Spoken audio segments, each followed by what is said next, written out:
You're listening to the Options Insider Radio Network. For more quality options programs, visit www.theoptionsinsider.com or search for Options Insider Radio Network in your podcast provider of choice. Listeners can also access all of our programming through our mobile app, available in iTunes and on Google Play. Don't forget to follow along with your favorite programs and submit your own questions for the hosts at twitter.com/options, facebook.com/theoptionsinsider, or via questions at theoptionsinsider.com.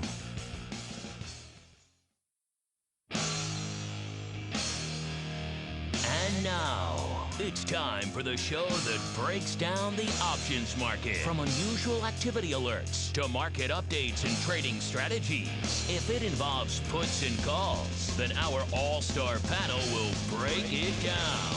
It's time to hit the option block with your host, Mark Longo from theoptionsinsider.com, and co-hosts, Uncle Mike Tusaw from RCM Asset Management, Andrew the Rock Lobster Giovinazzi, and Mark the Greasy Meatball Sebastian from OptionPit.com.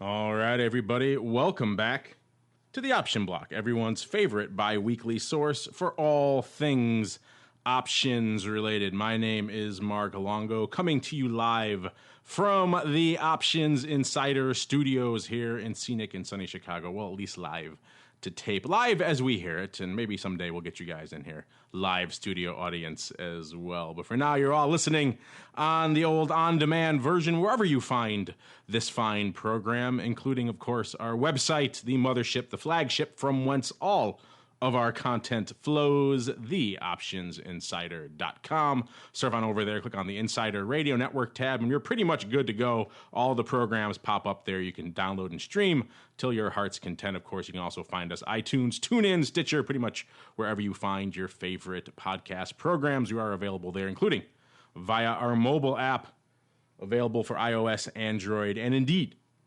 the ever-expanding Fire OS.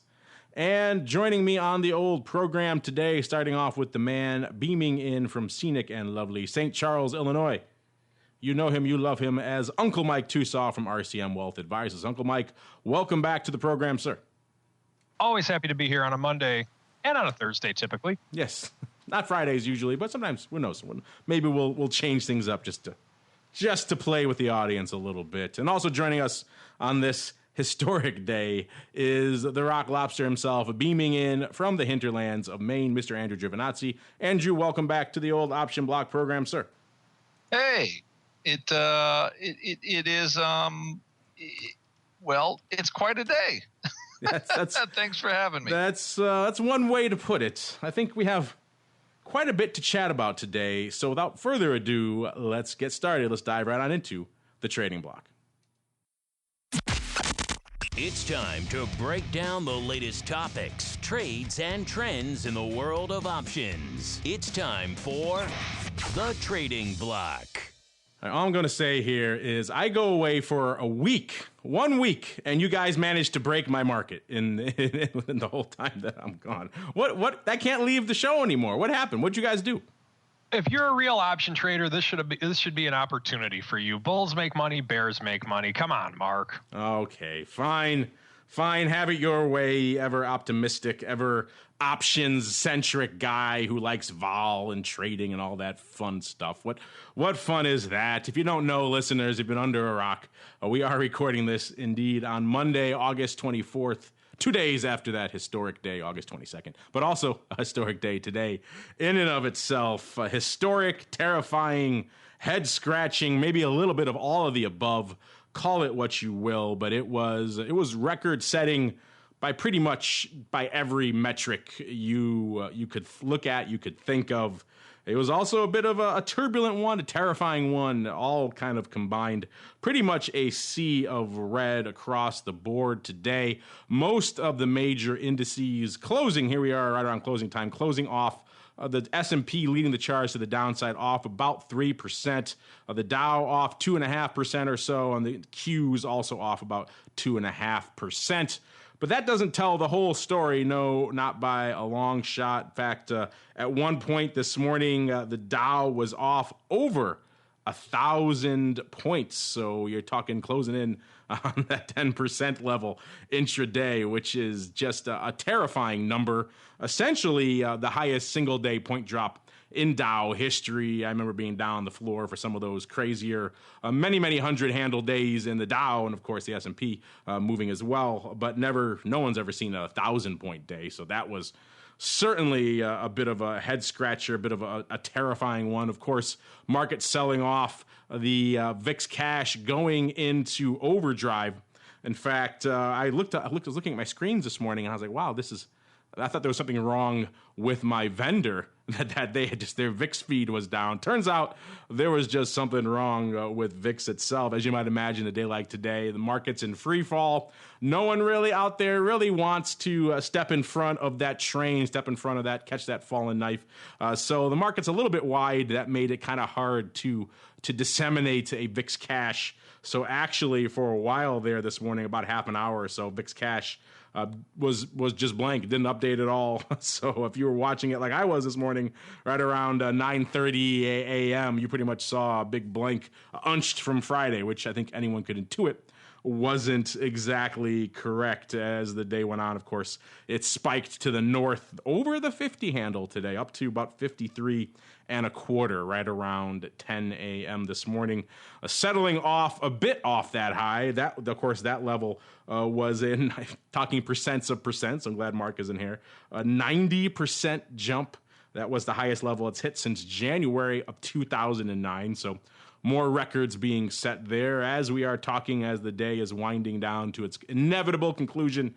The VIX Cash only hovering at a modest 37.5 or so, 37.60, up about 9.5 handles, or only about a third on the day. So much lower than the historic levels this morning. There's a lot more to get into, but I want to get each of your prerogatives first. We're going to do it maybe a little bit differently than we do in a normal trading block, because there was so much afoot, as they say in the Sherlock books. The game was afoot today, and it certainly was happening today. So we'll start, kind of give us your day kind of in review, what you were thinking, what was going on with you at the open when you saw this just tumult everywhere, and as it started to rebound, as things started to ease, and what, if any, trades you did make throughout that period. Perhaps Uncle Mike will start with you. A day like today, clearly an attractive one for your clients over there who like to have those nice juicy puts in their back pocket. Today, certainly a day that having some nice puts in the back pocket probably paid some dividends.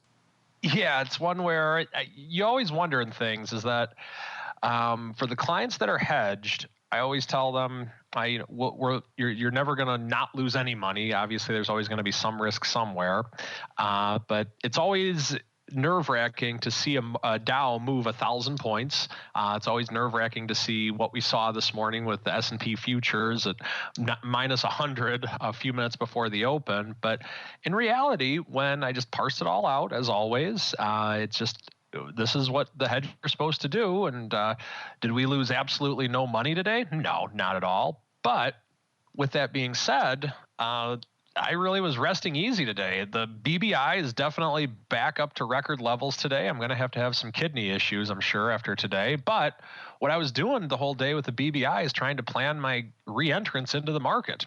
On Friday, for all practical purposes, I took off the exposure of last week. What I was doing is just trying to sell put spreads and just rolling them down as the market would go down as a means of risk management. And then on Friday, right before the close, I, for all practical purposes, just mitigated all the risk of it. I didn't want to be flagged as a day trader, so I basically just created a synthetic box spread with a call spread to mitigate it. But that's what I did.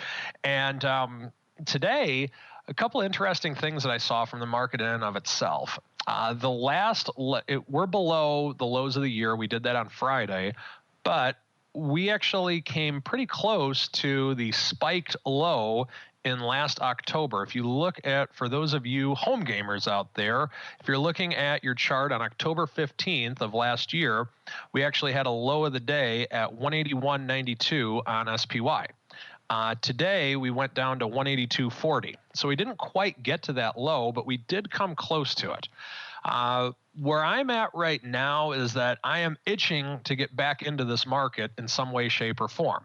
However, I was itching to get into the market a lot in 2008. And every day I just said to myself, well, not today. And I said not today very frequently in 2008. So at this stage, what I'm looking at from a strategic standpoint is that I want to get long some deltas in this market because I think this is an oversold condition right now. I think that we are going to bounce back from this. However, not today. The other thing with which I found very interesting on the day is the bonds. If you look at TLT, it's down 6 pennies on the day. When was the last time, if you just look throughout history, whenever we have had a 4% down day in the S&P, did long-term treasuries have a flat day? And then IEF, the 7 to 10-year treasury ETF, that's up 18 cents on the day, up less than 0.2%. I think that is very interesting and very noteworthy as to what we are going through at this point. The other thing, in years past, gold has been a safe haven a lot. It wasn't necessarily a safe haven per se in 2008, meaning it didn't take off to high heaven like bonds did. But today, gold was relatively boring on the day.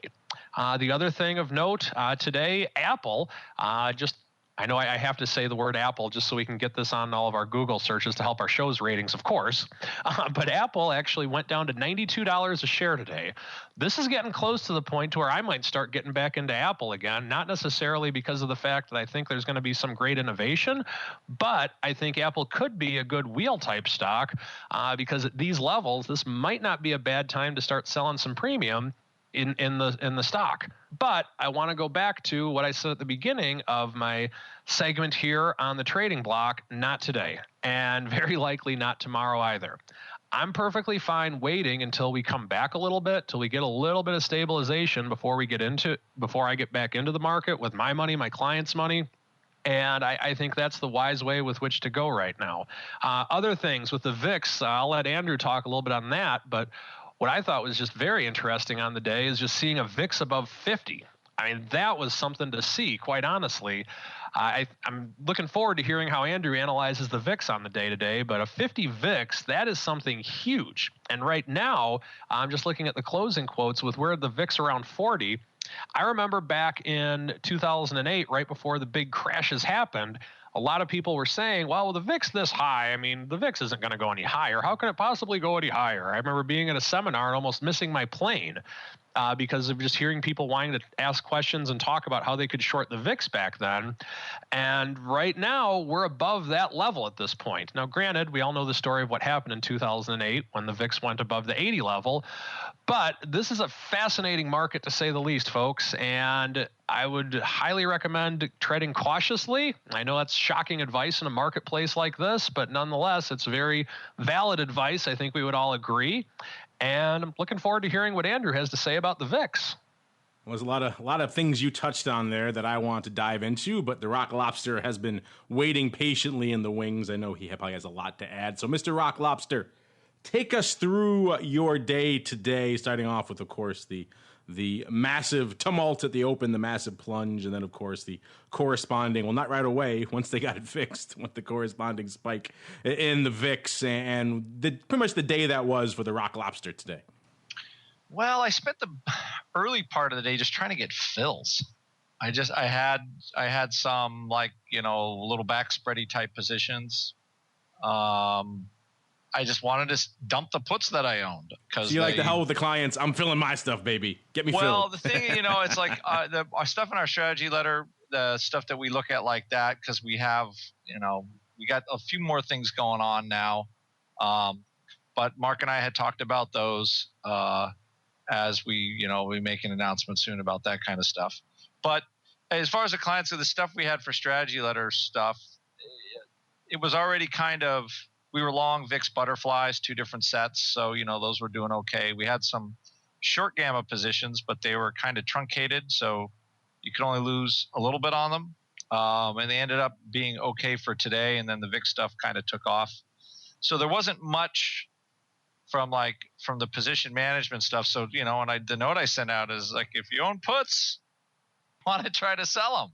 the markets were like $8 zillion. And I remember days like this when everything got super wide and crazy, and you just try to, at least for me, I was just trying to get out of.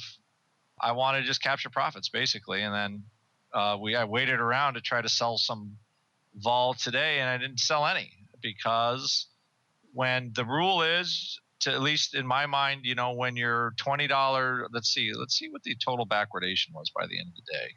$15 backwards in VIX. So when you're $15 backwards, you don't sell vol yet because the market is telling you, right, where the futures are pricing vol to go lower by September because you're trading at a 40% current, even though the market made a move that was twice that today. So I'm not ready to sell vol there yet. You just don't, even though it's high. And what I'm trying to explain to people at Option Pit, and we just had an Iron Condor seminar this weekend, is like you don't sell vol till it starts going down, and you've got to see some, what Mike said earlier, because it's like you could make a lot of vol sales until you find a spot that it stops going down. So if you want to be a vol seller, you have to be patient, and if you're not patient, you're going to kind of create self-inflicted wounds. So the most important thing is the amount of backwardation we had in VIX. I don't think we've seen that since 2011. We might have seen it briefly in October 2014, but I don't remember seeing it in 2011. And before that, 2008, when things were just totally crazy. So, volatility begets vol. And one of my rules is you don't make the first vol sale, you wait. And that's kind of how I see that as far as where can the market be down another 5% tomorrow. Who knows? Why it was down so much today? I heard there was some margin calls and stuff like that could have generated that type of move overall. So, you look at that and you just have to respect the fact that's what's going on. Really, ultimately, a 40 VIX, it's fairly priced for what we did today, at least. And then tomorrow we'll see, another day on what happens. But it's interesting, just to add to that, Andrew, last week when Mark and I were doing the show, we were just kind of going over the markets and we were like, wow, we got a 7-point drop in the S&P after market, even after this big sell-off, and it just seemed like such a huge thing. And now I'm just looking at SPY, closed at 189.55. And currently SPY is at 188.30. It's down, so that would translate to approximately another 12-point sell-off in the futures, and doesn't really feel like that big of a deal today. It's weird because the vol sort of has been pricing it a little bit, right? Vol was already at in the high 20s last week. It's in the 30s. I mean, you could sell a 1650 put in the SPX for $5 today. That's not nothing. And the problem is we might be there tomorrow. I don't know. But I thought it's best to let the market and everything we looked at today. So we ended up doing is we looked at some kind of long volatility plays, butterflies and stuff like that, because it was hard in the morning to really do anything. Everything was so wide. It was just, I view it as that's not something I really want to trade. I'll try to unwind stuff, but I don't want to initiate because even with limit orders, it's hard to get a fill anywhere anyway. You just, the liquidity providers are just not going to give you the stuff you want when you got to pay up. And I'm not interested in doing that when the market's so long. It's kind of dopey. So, just tried as hard as I could to unwind the things you can unwind. If you have a couple of net long contracts, you're rolling them up. And that's what, most of our clients did. They were able, so on a day like this, they don't lose money. They actually make a little money. They don't make a lot. They make some. And now they've closed, the big piece of the trade that's won, and they can roll it up. And that way, at least they can manage risk. And if the market does come back, then they make, everything works very well. So you have to trade in some sort of control for that. Now, let me ask you this, Andrew, because with your clients, let's say that you are in a day like today. I had a client, he was a self-directed trader, just calling and asking for advice on a trade, and he was actually long a bunch of puts going into today on SPY, and he wanted to get out of the puts. But I'm just looking at it, and the bid-ask spread was 9 miles wide, and these were what at the time it was a negative 70 delta put. He just wanted to be long some puts over the weekend just in case to hedge his overall portfolio. And so he's looking to get out of them today. And the bid ask spread on him, it was like $3.50 to $4 typically on the bid ask spread. So, and eventually he put in the limit order and the market came to him. But one thing, he didn't feel comfortable with this, even though I tried to explain it, but I can see him not feeling very comfortable with it because he had never done it before. But what I had suggested to him is I said, okay, well, you have an $80, you want to get out of one of these puts, let's say. This one put you want to get out of, he had a lot more than one put, but let's just say this one put that you want to get out of is at 80 deltas right now. Why not buy perhaps some long SPY underlying? He had a portfolio margin account, so it wouldn't have been a big issue with margin on it, and use that as a way of getting out until these bid-ask spreads come a little bit closer. Now, in your floor trading days, or even now, is that something that you ever do as a way of mitigating a position? It is. It absolutely is. The thing what I was trying to do is I was trying to buying the underlying is a great idea. The problem is this morning you had that insto gap, so I was a little undisciplined with myself. I figured, okay, everything looks ugly. I'm going to be able to buy stock or whatever, and I think we gapped down and then it shot right back up again. So then, being kind of an old lazy guy, I'm like, crap. Okay, now I'm not getting very great levels for my stock. It still would have been nice, but not great. So I'm going to try to unwind. The only thing I would say is if you want to just sell the Vega out of the position and close your put. So the thing is, if you buy stock, you definitely close the delta, right? That delta is closed up. And against that, if you have PM, you could sell a call against it, maybe even a call that's slightly more out of the money than, so your client has an 80 delta put, he buys stock, awesome, right? He locks in some profit at the current volatility. The thing is, let's say he's still long some Vega when the vol's 40. And at some point in time, he could sell an upside call against it and basically create a synthetic call spread if he wants. But it's a good idea. It's a great idea because at least you get the delta placeholder. Or if you're a lazy guy like me and you don't put your scaled orders in before the opening like you used to when you were a floor trader every day. So, yes, I think that's a great that is certainly a smart way to do it.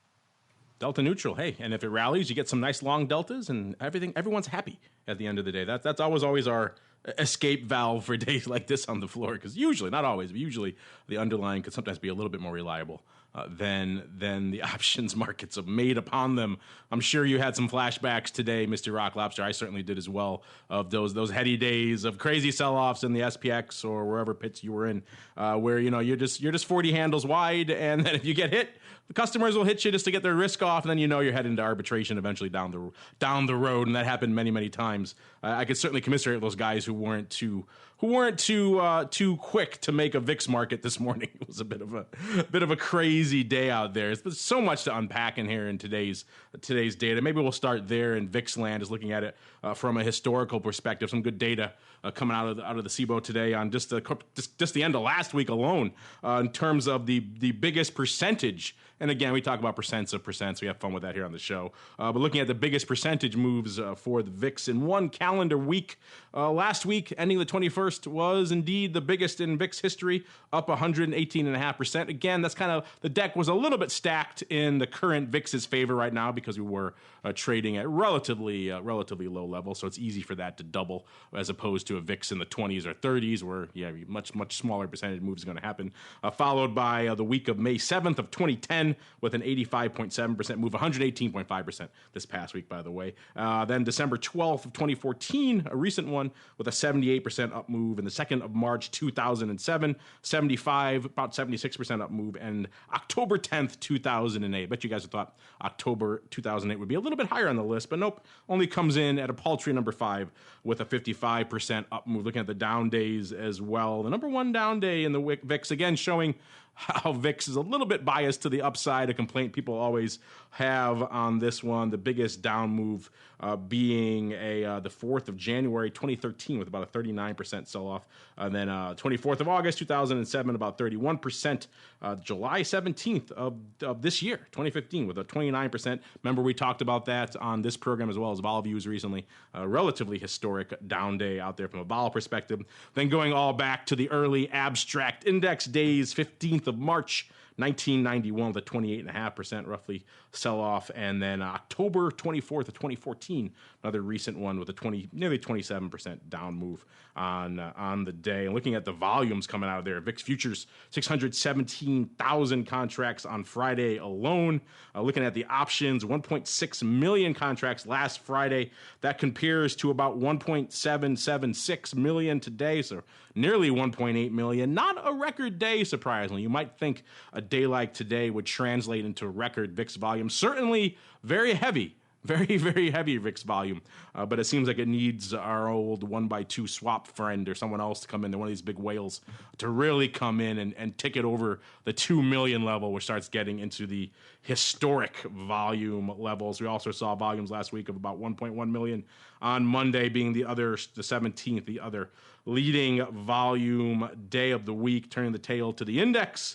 The SPX doing about 2.7 million contracts last Friday, and today coming in again a little bit light despite this massive sell-off and then turnaround we saw out there in the broad market. About 2.36 million contracts going up today, so still a record day that, well, not record, but almost record, that dwarfs pretty much every other day last week, except for Friday, which was indeed about nearly a 2.7 million option contract day. So depending on where you look, it's a historic day, but perhaps not as historic as what we saw last week, even though the breadth of the move was certainly far larger today, and we saw a lot of other things transpiring in the market, of course, on the commodities. Again, feeling the weight out there as well. Oil off about 5%, hitting 6.5-year lows.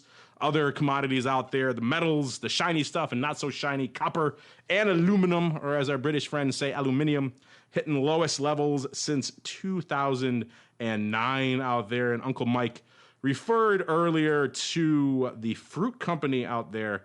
They had a pretty rough go, at least earlier in the day, as he alluded to.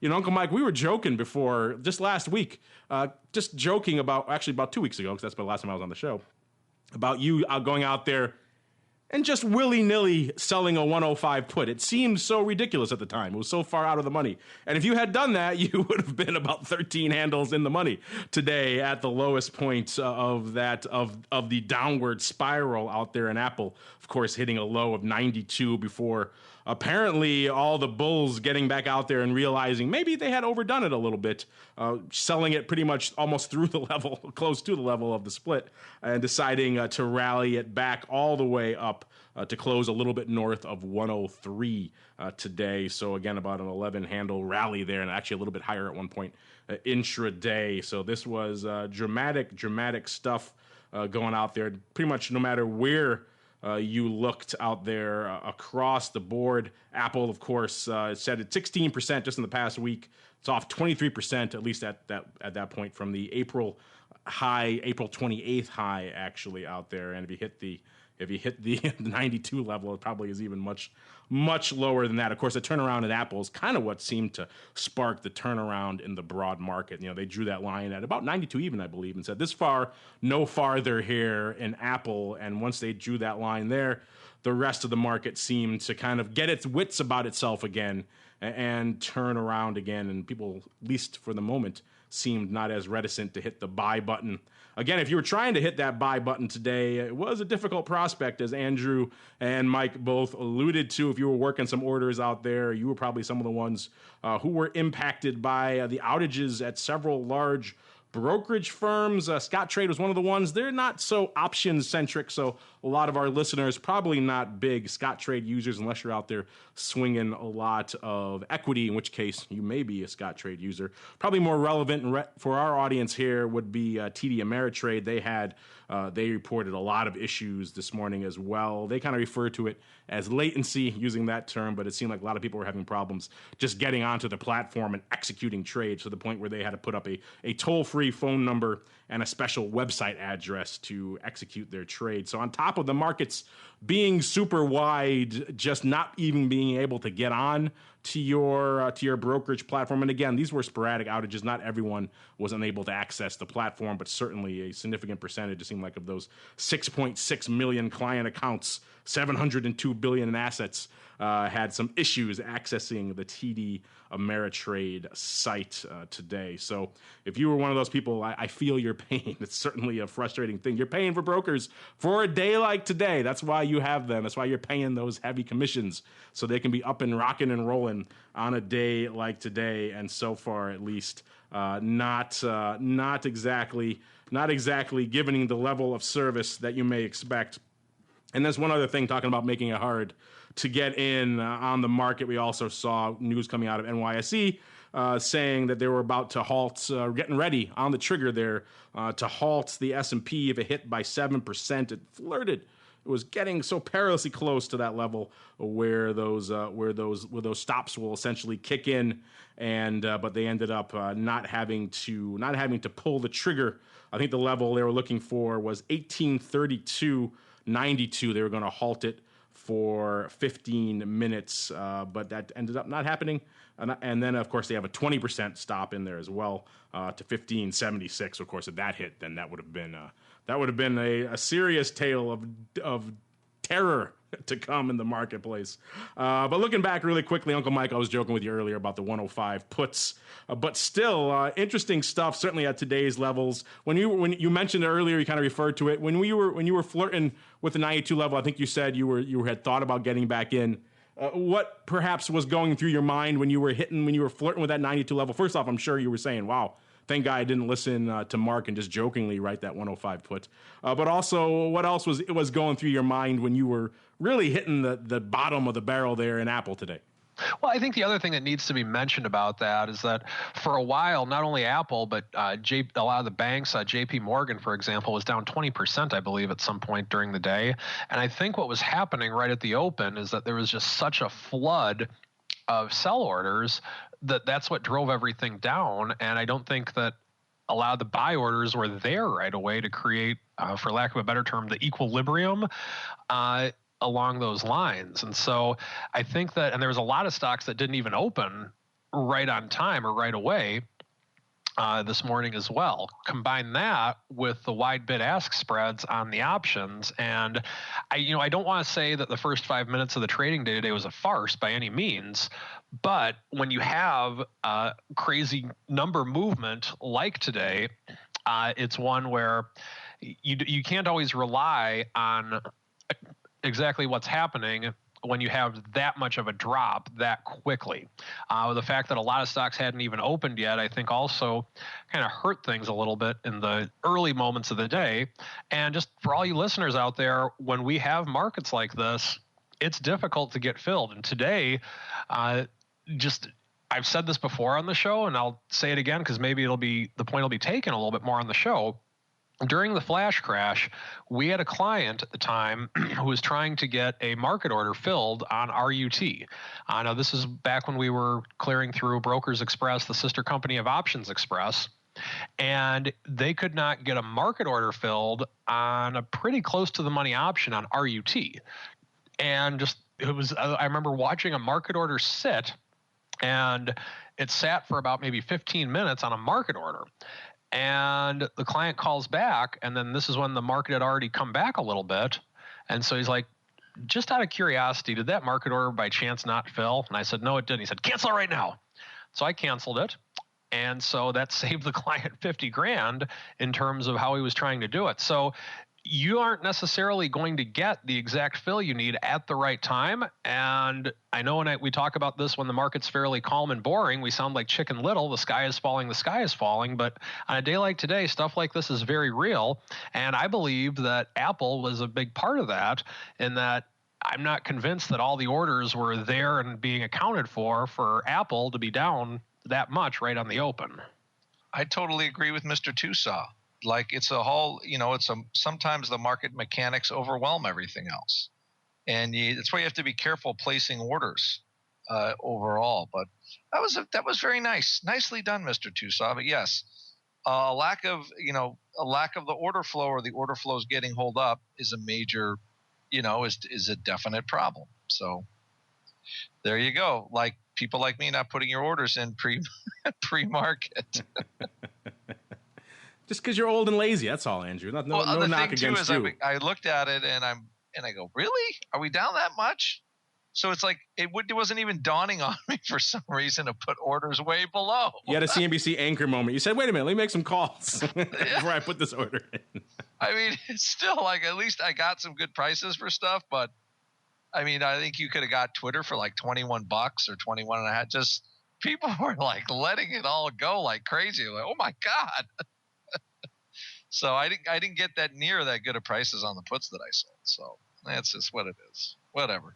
Yeah, Twitter. It was still okay. I'm not going to complain. Twitter closing today off about nearly 3%, of nearly less than the handle, but still, yeah, had some bargain moments down there. Speaking of bargains and working orders, Uncle Mike, I'm going to save the people writing in with the emails. Now, what is the new level? We were joking before, the 105 level. I was joking, at least. You weren't committing to any put strike level that would intrigue you. But what is perhaps the new Uncle Mike level? I know the innovation index aside for a second, you don't like that level.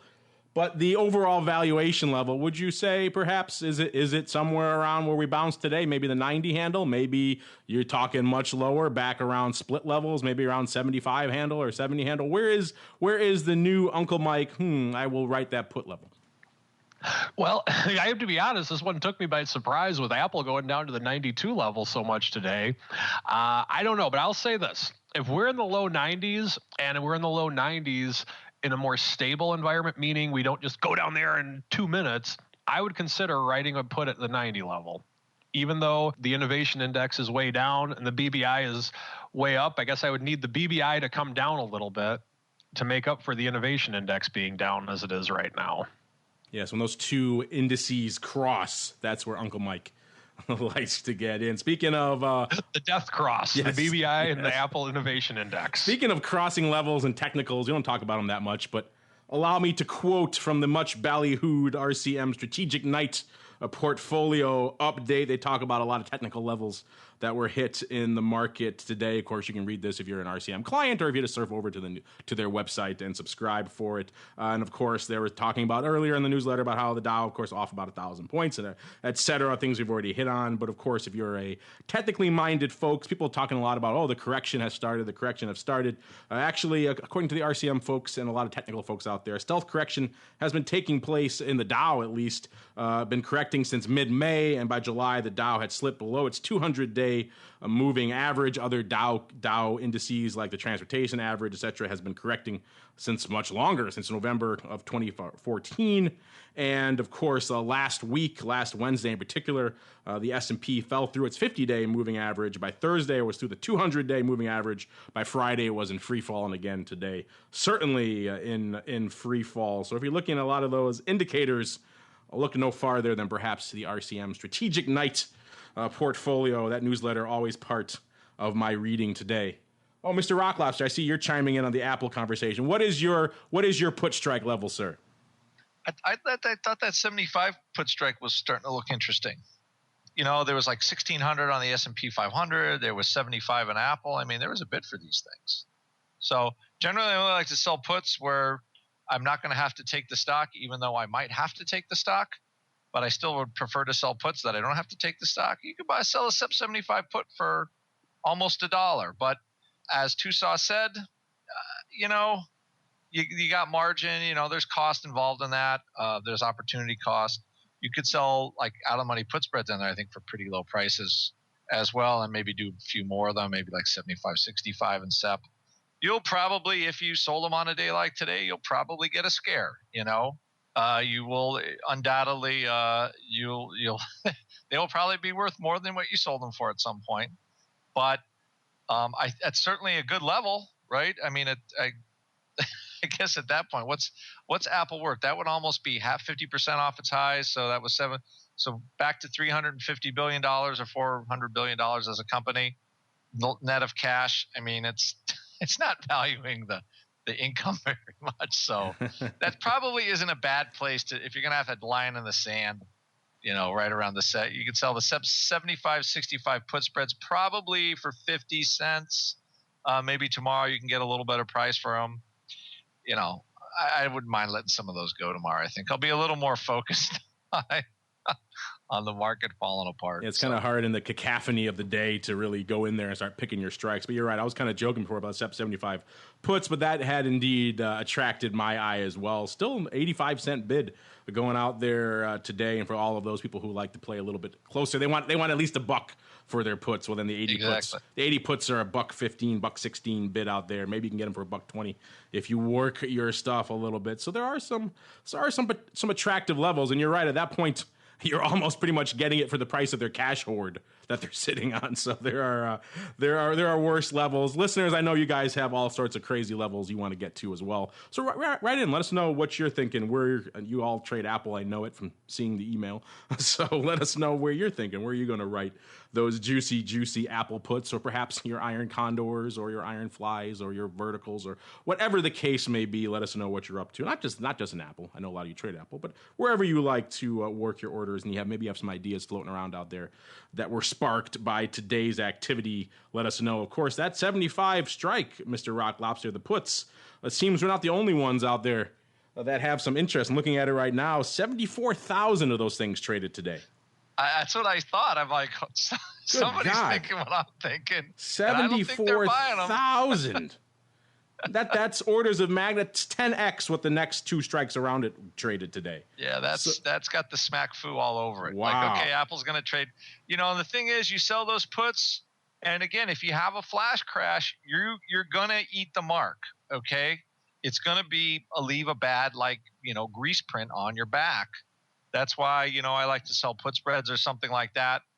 Because if I really want the stock and you sell a put spread and you have just a ridiculous crack up, you could sell the one long put and roll it down if you want to own the underlying at that price. But normally I'm not a roll downer guy, only if you desperately want to own something. But at least it gives you a move.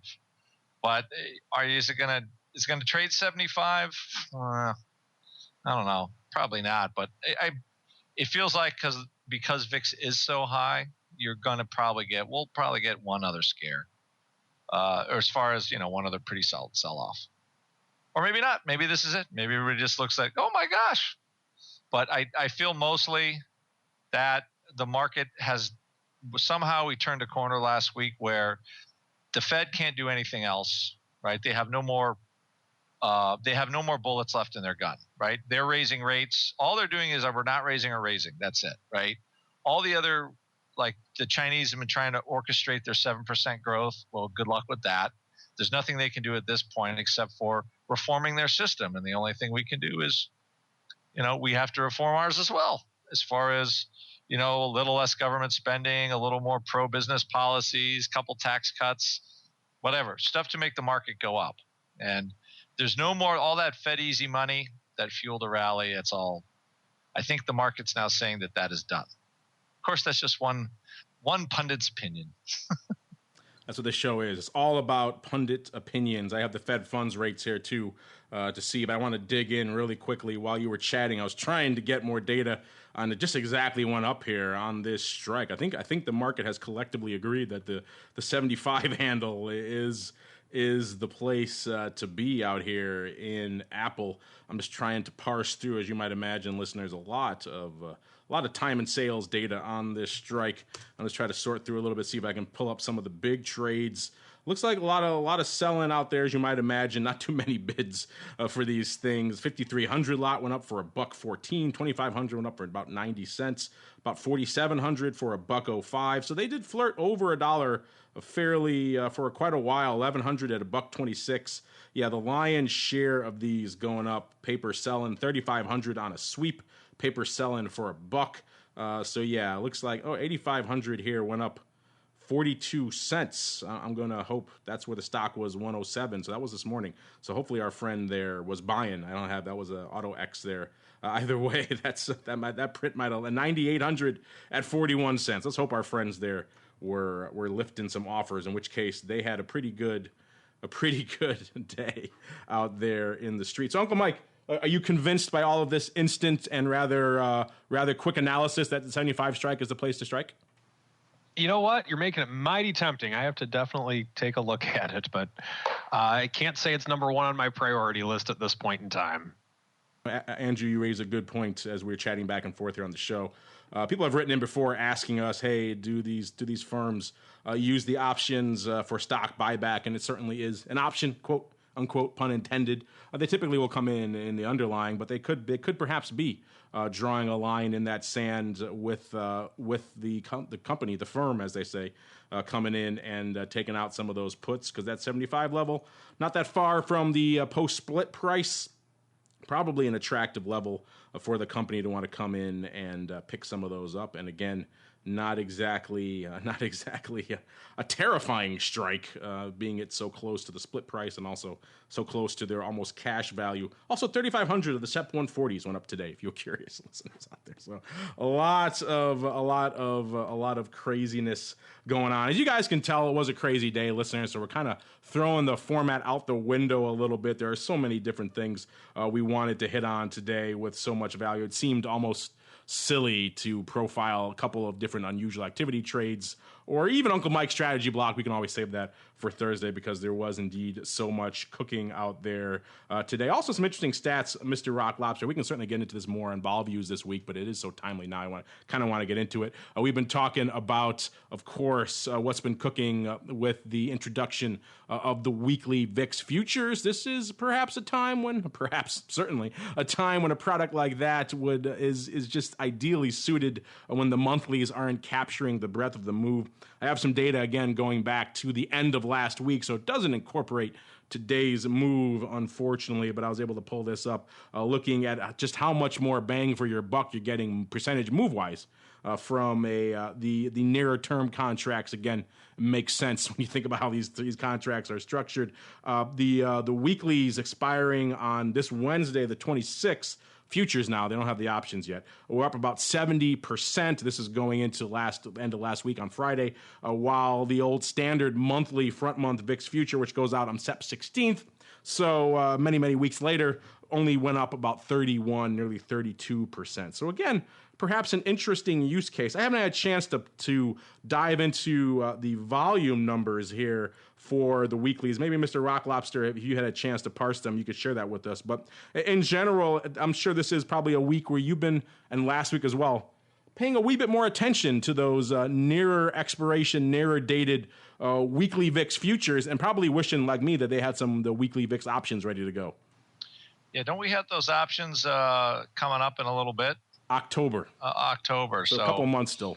Yeah, it gives you it gives you a little bit more. Like I said, it gives you expiration every week, and I think, and then we talked about this on Vol Views. I think we got a letter from Schlesinger on that, where it might have been a little. I get a letter from Schlesinger every week about that show. I know. He'll nitpick something we do. You can never please Don. That's why we love him. No, you need to have him. He's a perfectionist. But you're looking at those futures and they're ringing in, and they're going to settle to wherever the VIX is this week, right now. And that does give you a little bit more. All of a sudden, there's a lot more. There's a heck of a lot more happening.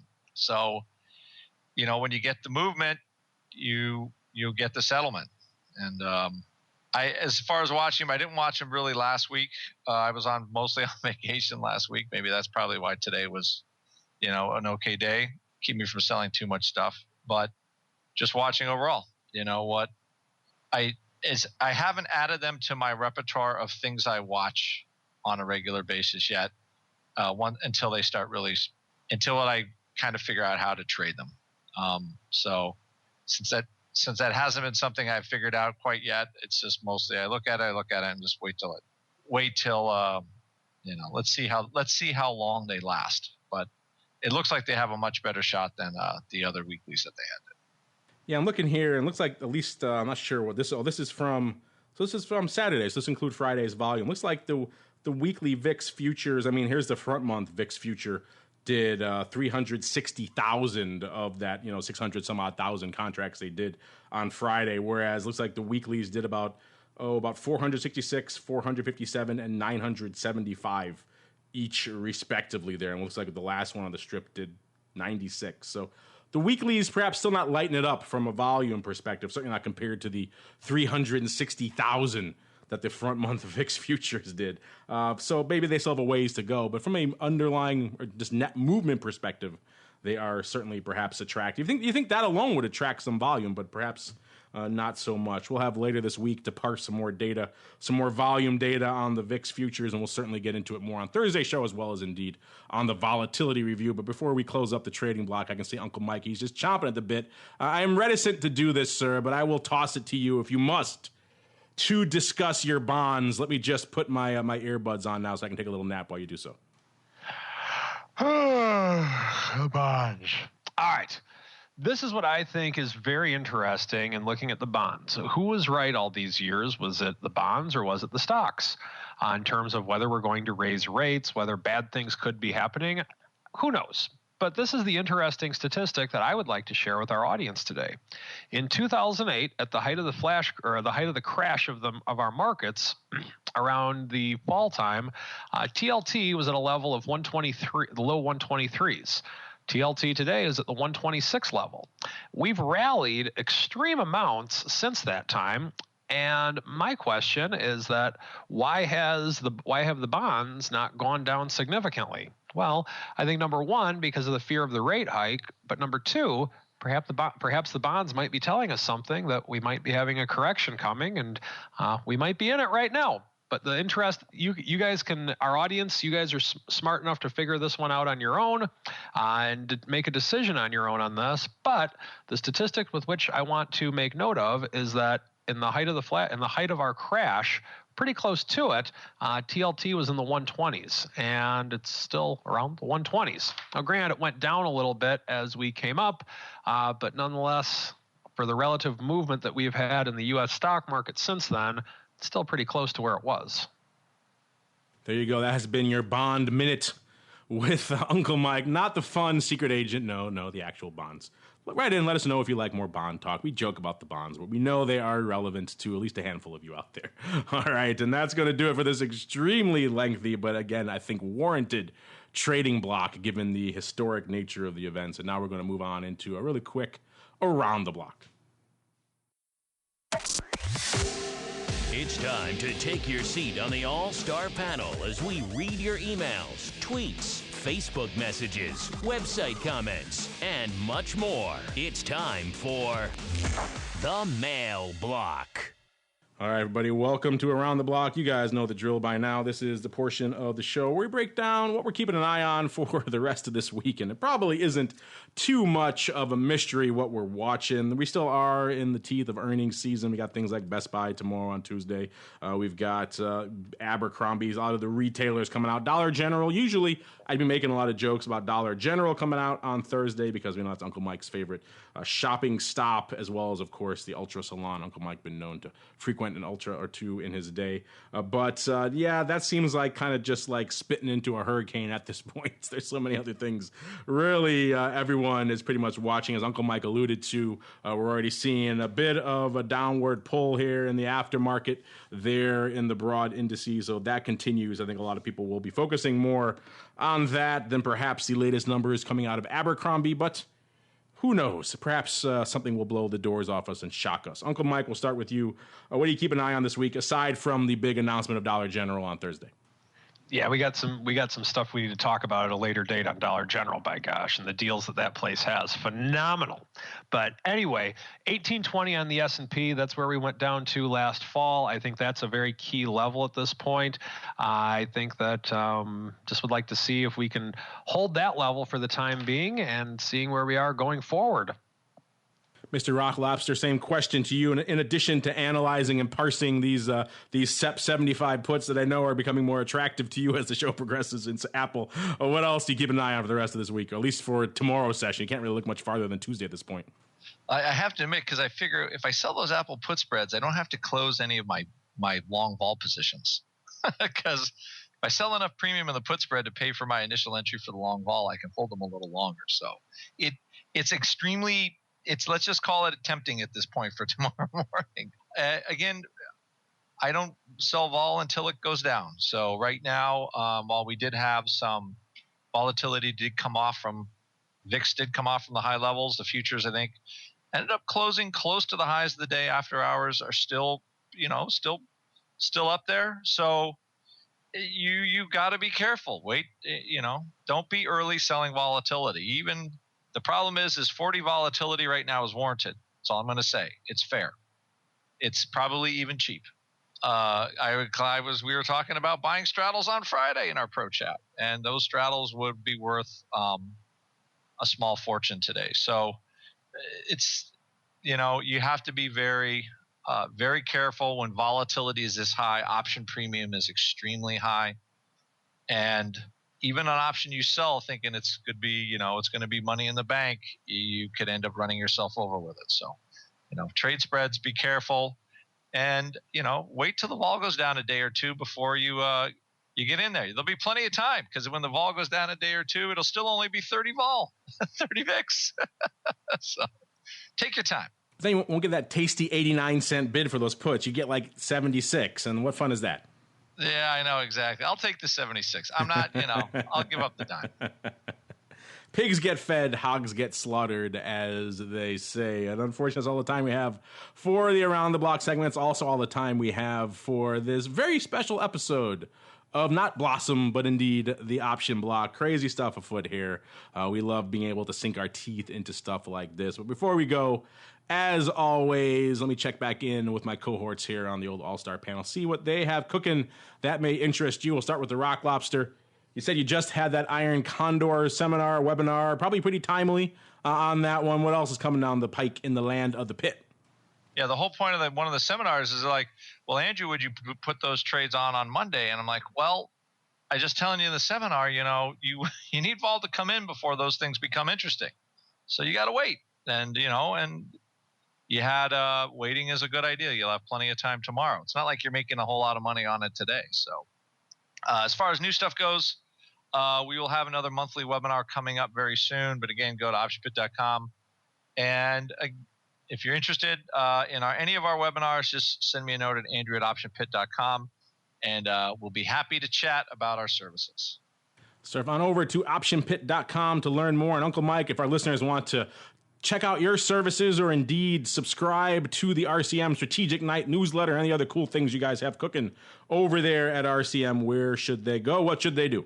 Oh, we have a lot of cool things cooking, and on the Strategic Night newsletter in particular, we give a lot of market insights from our investor policy committee. If you're interested in either having someone trade your account for you, having a financial advisor, or trading on your own through our the RCM umbrella at either TD Ameritrade or Interactive Brokers, give me a call or send me an email. My number is 312-212-3531, or send me an email at mtosaw@rcmfs.com. Days like today, the phone lines were hopping, and I was happy to help a lot of people with a lot of trades that were trading on their own, and it's a pretty good value for what you get. Yeah, I have to concur, and this is the day when a person like Uncle Mike on the other side of the phone, at the very least, could be a reassuring thing.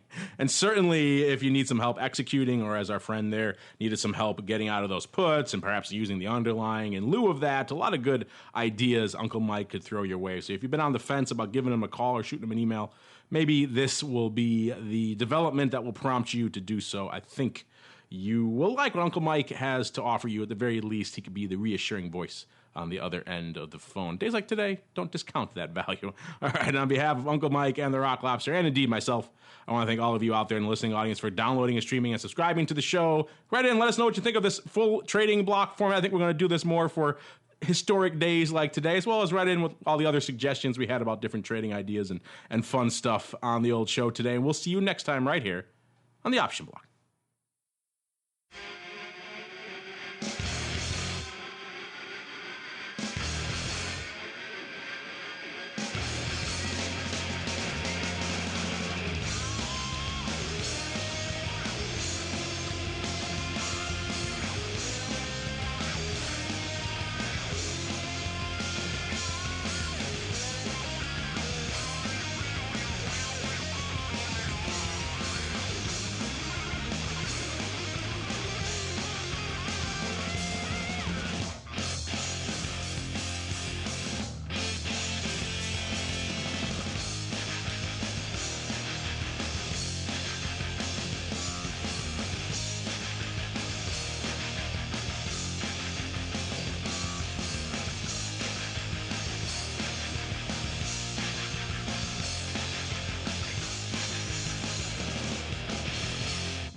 The preceding program was a production of the Options Insider Radio Network. For more quality options programs, visit www.theoptionsinsider.com or search for Options Insider Radio Network in your podcast provider of choice. Listeners can also access all of our programming through our mobile app, available in iTunes and on Google Play.